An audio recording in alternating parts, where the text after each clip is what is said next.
سلام عرض میکنم خدمت بینندگان گرامی. ما مصاحبه خواهیم داشت با مولوی صاحب جان محمد نارویی از استان سیستان و بلوچستان، شهر زاهدان، امام جمعه نصرت آباد و همچنین مدیر حوزه علمی نصرت آباد.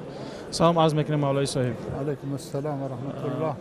میخواستیم نظر شما را در خصوص برگزاری این 20مین کنفرانس بین‌المللی وحدت اسلامی جویا شویم. در چند جمله نظرتون در مورد این کنفرانس بیان میکردید. بسم الله الرحمن الرحیم. ان هذه امتكم امه واحده وانا ربكم فاعبدون. هفته وحدت و هفته ولادت آن حضرت صلی الله علیه وسلم بر امت اسلامی مبارک باد و 29مین کنفرانس وحدت اسلامی که برگزار میشه خیلی اثر توی کل جامعه اسلامی خیلی اثر دارد که مردم همه علما اندیشمندان نکته نظرات خود را در این کنفرانس وحدت اسلامی بیان میکنند و برای امت اسلامی یک افتخار بزرگی هست. مولوی صاحب، به نظر شما اختلافات و مشکلات پیشروی وحدت جهان اسلام چی هست و چی کارهایی باید انجام داد که تا این نقطه اختلاف برطرف شود و وحدت واقعی صورت بگیرد؟ یعنی کجا مشکلات کجا هست و راه حل چی هست؟ یعنی چی کار باید کرد؟ به هر حال وحدت برای کل امت اسلامی لازم و واجب هست. وحدتی که خداوند متعال نوید داده است به امت اسلامی که واعتصموا بحبل الله جمیعا ولا تفرقوا. شما همه امت اسلامی به رسمان خدا چنگ بزنید و اختلاف نکنید. این امر هست. اینه که مسلمان ها به دستور قرآن و به دستور پیغمبر اسلام صلی الله علیه وسلم همه دست به هم بدهند و پیرو یک دین، پیرو قرآن، پیرو رسول الله صلی الله علیه وسلم باشند و میدونن که دشمنان اسلام نفوذ کردند بین مسلمین و مسلمان ها را به جان همدیگر انداختند و خودشون تماشا میکنند. با وجودی که پیامبر اسلام علیه السلام گفتند که اخرج الیهود و النصارى من جزیره العرب، از جزیره عرب یهود و نصارا را بیرون کنید. الان برعکس شده، یهود و نصارا با همدیگر یکی واحد شدند و به دست همدیگر دادند و بین مسلمان ها اختلاف درست کردند، شیعه و سنی درست کردند و کشورهای عربی را به جان همدیگر انداختند. انسانهای ناآگاه، انسانهایی که از حقیقت وحدت اسلامی خبر ندارند و گول اونها را خوردند. ببینید در عراق، ببینید در سوریه، در یمن، در لبنان، در فلسطین چه کاری انجام میدن، چه نقشه برای امت اسلامی کشیدند و قبله اول مسلمین را اشغال کردند و سربازان صهیونیست اسرائیل با کفش وارد خانه خدا بیت المقدس که اولین قبله مسلمین جهان هست، خود رسول الله صلی الله علیه وسلم به طرف بیت المقدس جهتش چند وقت که قبله بود و بعد تبدیل به خانه خدا شد، بیت الله الحرام، پیامبر اسلام نماز خوندند. قبله ای که همه انبیا به پشت آن حضرت صلی الله علیه وسلم در شب معراج که تشریف فرما شدند همه انبیا اونجا اقتدا به رسول الله صلی الله علیه وسلم ختم مرتبه اقتدا کردند. به هر حال ما مسلمان ها هوشیار باشیم، آگاه باشیم که آمدن بیت المقدس را گرفتند و فردا میآیند ادعا میکنند که مدینه منوره که حرم رسول الله هست اون را از مسلمان ها بگیرن. وقتی که مدینه اشغال شد برای مسلمان چه ابروی میماند؟ به قرآن اهانت میکنند، به دین اسلام اهانت میکنند و اینا دوست مسلمان نیستند. توصیه بنده اینه که جوانان و نوجوانان همه امت اسلامی باید که هوشیار باشند گول دشمنان اسلام را نخورند.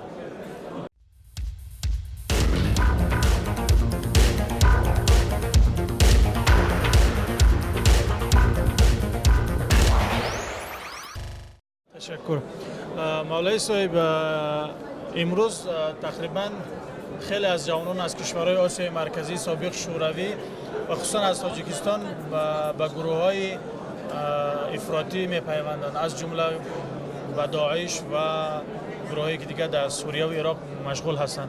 به نظر شما علت پیوستن این گروه ها چی هست؟ آیا اینها نیروی اعتراضی هستند که در کشورهای خود ناراضی هستند از سیاست کشورهای خود؟ آیا اینها تربیه و تعلیم درست اسلامی نداشتند که از سبب نداشتن آگاهی درست اینا با اون گروه ها پیوستند؟ و پیام شما به این جوانان چی هست؟ یعنی علت کجاست که اینا پیوستن و چی پیام دارد به اینا؟ پیام بنده این است که این جوانها از حقیقت اسلام، حقیقت قرآن به ما گفته است آگاهی ندارند. باید فرهنگ سازی بشه و اینها با فرهنگی که فرهنگ غنی اسلامی که هست اینها ارتباط داشته باشند. ما منابع دینی و فرهنگ تمدن اسلامی و دینی خیلی زیادی داریم که به هر حال بعضی از جوانان ما در مطالعه اینا نیستش، ذهنشون خالی هست و گروه این تکفیری ها را میخورند.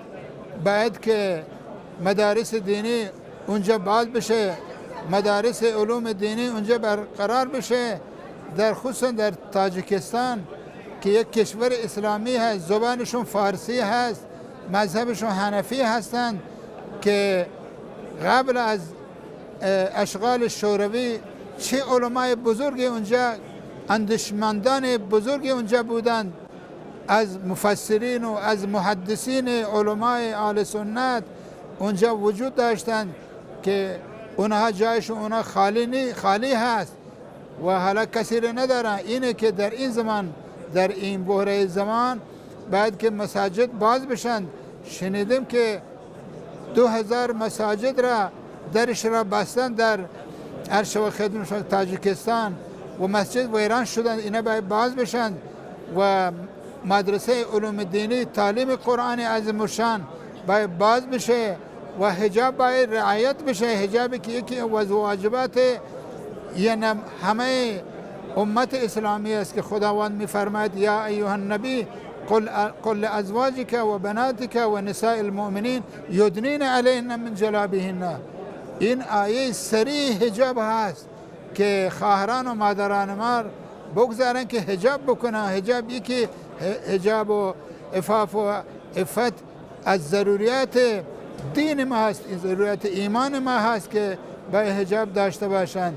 به هر حال شنیدیم که در کشور تاجیکستان که کشور اسلامی هست کسی که ریش داشته باشه ریشش را میتراشیم. پیامبران ریش داشتن، رسول الله ریش داشتن، همه انبیاء الهی ریش داشتن. این چی کاره؟ ریش زینت اسلام هست، زینت مرد هست، زینت مسلمانی هست. باید که بگذارن که مسلمان ها این سیما و ریش اینا را باید داشته باشند. و به هر حال مولوی صاحب، حکومت تاجیکستان برای نظر است که رفتن جوانان تا سن 18 ساله به مساجد باعث می شود که این جوان ها در آینده به گروه های افراطی یعنی افراطی شوند، یعنی رفتن به مساجد افراطیگری هست از نظر اینها، در حالی که خود امامای مسجد را حکومت تعیین میکند. یعنی ما کمیته دین داریم که از طریق کمیته دین تمام این مساجد امام خطیبا تعیین میشوند و همچنین حتی بعضا از خطبه های نماز جمعه هم از طریق این علما، از طریق این کمیته تهیه میشود که تا اونا این خطبه ها را بیان بکنند.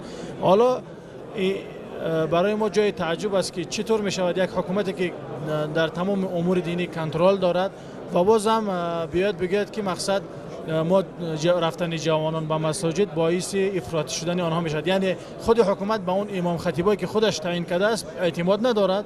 این یک مسئله. دوم این که از 3 سال قبل که این قانون تصویب شد ما شاهد بد اخلاقی بیشتر در بین جوانان، شاهد جنایت در مدارس، در مکتب ها و همچنین گرایش بیشتر جوانان به گروه های افراطی، همچنین که عرض کردیم بیش از 1000 نفر پیوستن به داعش هستیم. به نظر شما راه حل چی است؟ آیا این دغدغه حکومت که مسجد که مرکز ثقل و فرهنگ و مثلا در زمان پیامبر همه کار اسلام بود، واقعا در پرورش جوانان چه جایگاهی داشت و امروز میتواند باعث شود که جوانان افراطی شوند از رفتن به مسجد؟ از خدمت شما که پیامبر اسلام صلی الله علیه وسلم وقتی که از مکه به مدینه هجرت کرد اول مسجد را تاسیس کرد، مسجد نبوی را، و اصحاب رسول الله جمع شدند و سنگر اسلام شد. هر مسائل جهادی که شروع می شد از مسجد پیامبر علیه السلام دور بر رسول الله صلی الله علیه وسلم جمع می شدند.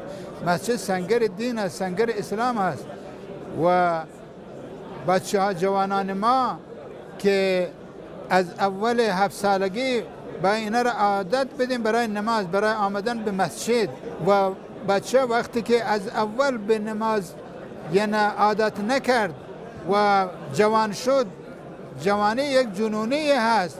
به هر حال مسجد چیزی هست که اسلام میشه، نه که علیه مسجد باید اونجا مبارزه بشه.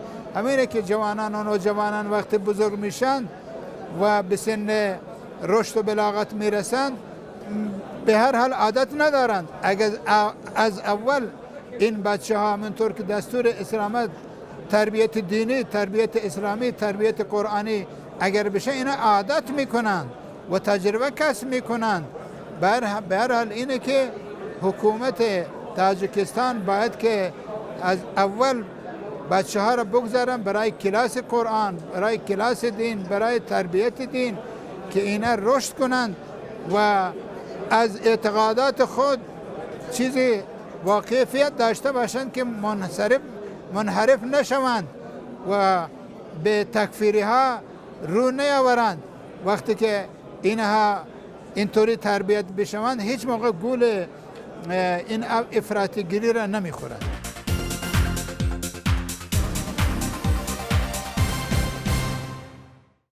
در تاجیکستان یک قانون دیگه تصویب شد که جز در مسجد و خانه نماز خواندن جرم است. مثلا شما اگر در محل کارتان نماز بخوانید جنایت است و جریمه میشوید، یا اینکه در کوچه، در خیابان. و از یک طرف دیگه میان اون مساجدی که در مراکز فرهنگی بود اونا هم تعطیل میکنن. یعنی مردم دیگه کجا برون نماز خوانی؟ فکر میکنید آیا چنین قانونهای در افراطی شدن جامعه کمک میکند؟ یعنی یک نوع عکس العملی هست از طرف جامعه که به گروه‌های چی میپیوندند افراطی؟ امر بالمعروف و نهی عن المنکر یکی از واجبات دین هست که همه امت اسلامی کسی که دعوای مسلمانی را دارد به امر به کارهای نیک بکند و از منکرات جلوگیری شود. این آیه سری قرآن هست. بر همه ملت و بر همه دولت و بر همه اونایی که در راست هستند به مسائل دینی را رعایت بکنند و بگذارند که مساجد باز بشوند. و پیامبر اسلام فرمودند که خیرکم من تعلم القرآن و علم، بهترین شما کسی از قرآن یاد بگیرد و بر اون عمل بکند و به کسان دیگر تعلیم بدهد. اصلا کسی که دعوای مسلمانی را دارد چرا جلوگیری میکند از مسجد؟ چرا جلو میکند از خواندن قرآن؟ اگر یک بچه مسلمان شروع به قرآن خواندن میشه اونا رو شنیدن که جریمهش میکنن و مرحله دوم زندانی دارد. این خلاف اسلام است، خلاف دین است، نباید اینا باشه. اینا را توصیه ما اینه که تقاضای ما اینه که از کشور تاجیکستان که باید بگذارن که جوانان ما گرایش به اسلام پیدا بکنن، به قرآن رو بیاورند که قرآن مشکلات دینی و دنیایی ما را اسلام حل کرده.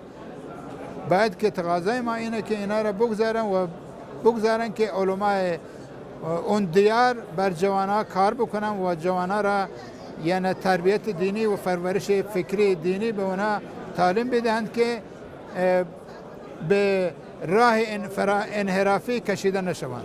یعنی پیشنهاد شما این هست که راه حل جلوگیری از افراطی شدن جامعه این دعوت و نشر اسلام نبی محمدی صلی الله علیه و آله است، از طریق باز کردن بیشتری مساجد، مدارس علمی و منبر دادن به علمای برجسته تاجیکستان که خیلیشان الان ممنوع المنبر هستند، مثل ایشان نورالدین جان، حاجی میرزا و اینها که قبلا از واعظان مطرح تاجیکستان بودن، امروز ممنوع المنبر هستند یا مساجدشون تعطیل هست.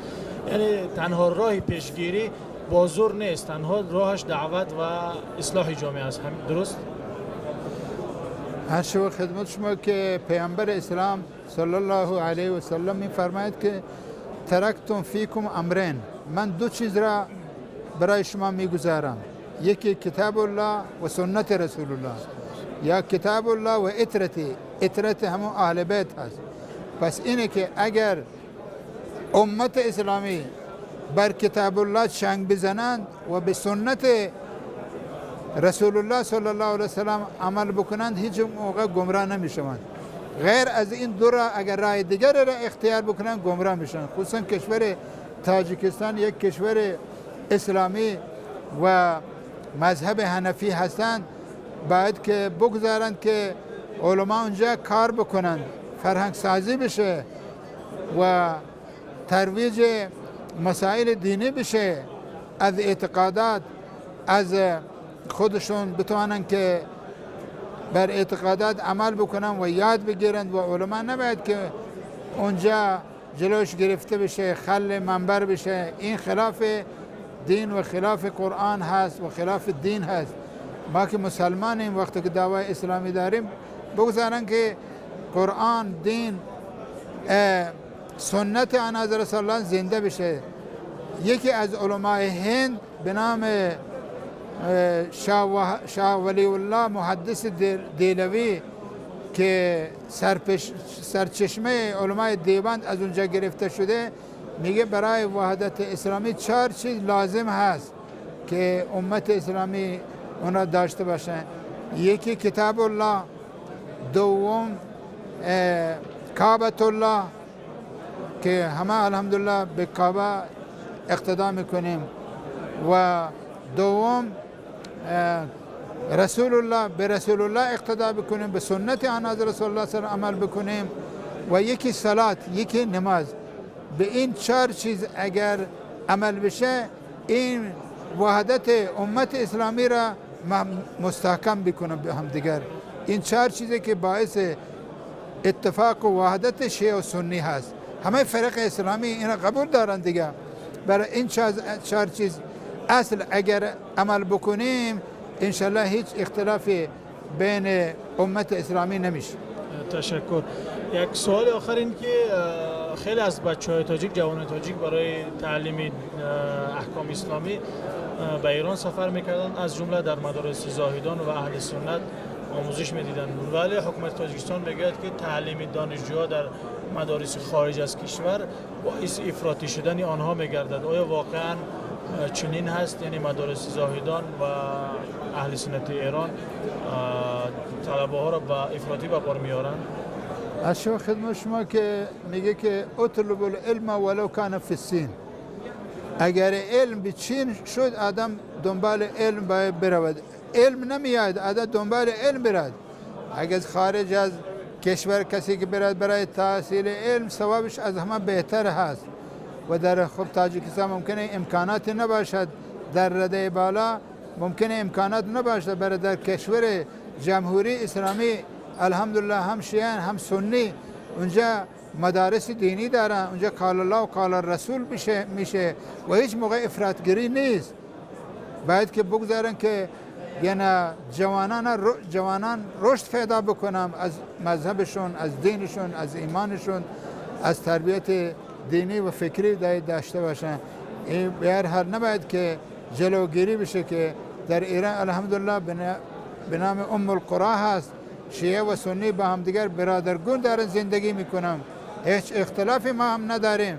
خب کشور تاجیکستان که کشور اسلامی، کشور مذهبی و دینی هست، باید بگذارن که بر هر کجای دنیا برای اونها سهولت و آسانه هست، چه در ایران چه در جای غیر ایران، برن تحصیل علوم دینی.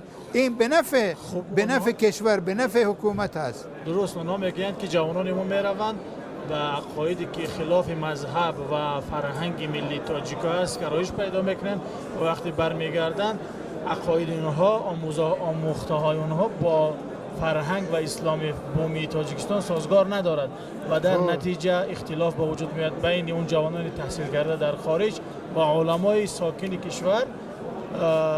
دلیلشان این هست. به نظر شما تحصیل در زاهدان یا مدارس اهل سنت ایران هم باعث چون اختلاف خواهد شد؟ آیا از نظر مذهبی و مکتب فکری مسلمان تاجیکستان از مسلمان ایران مثلا تفاوت دارند؟ از شما خدمت شما که تاجیکستان که قبلا در چیز شوروی سابق بود و حالا همون اثرات قانون شوروی الان اونجا اجرا میشه، ما خبر داریم. و بگذارن که آن چیزی که خلاف دین و خلاف مذهب هست اونا باید برچیده بشن. اون خرافاتی که ضد دین، شعارهایی که ضد دین داده میشد که قرآن خوندن اونجا جرم بود در شوروی سابق. حالا که آزاد شده، یک کشور مستقل شده، خب نگذارن که اون اثرات و اون قانون سابق شوروی سابق اونجا اعمال بشه. باید بگذارن که اونا را تزکیه دینی و فکری دینی و اسلامی باید بدن که جوانان و نوجوانان ما، هم از برادران و خواهران جوانان ما اونجا رشد بکنن و مسائل دینی را یاد بگیرن. تا وقتی که اون فرهنگ سازی نشه، خب این جوانا گول میخورن به دنبال تکفیری و راههای انحرافی کشیده میشن. پس اینه که تقاضای ما اینه که این کشور اسلامی از نظر فکری و روحی و روانی و دینی و اسلامی باید بیشتر به جوانان برسیم که هم از برادران و خواهران که مسائل دینی خود را یاد بگیرن، مسائل فروزات، مسائل نماز روزه، حج، زکات، اینا که شرایط اسلام هستند. یکی نماز، یکی روزه، یکی حج، یکی زکات، اینها از اصول و شرایط دین هستند. وقتی که اینا را کسی که یاد داشته نباشه دنبال یعنی خرافاتی نمیروند. تشکر زیاد از حضور شما مولانا صاحب، خیلی استفاده کردیم. انشالله برای مردم و جوانان تاجیکستان دعا بکنید. سلام ما را برسونه به اینا، حتما به اینا انشالله دعوت بکنه که اگر ما را بگذارم ما بیام به تاجیکستان با برادران اونجا بیایم نزدیک صحبت بکنیم. انشالله مفتی صاحب در اینجا تشریف دارن، مفتی تاجیکستان. انشالله بله از او خواهش میکنیم که از شما هم دعوت کنن. از سخنان بهره‌مند شدیم در دیروز هم امروز که در این کنفرانس کمیسیونی که اینجا برگزار شد از سخنانش بهره‌مند شدیم، از مفتی صاحب دیدیم. تشکر میکنم. خیلی ممنون.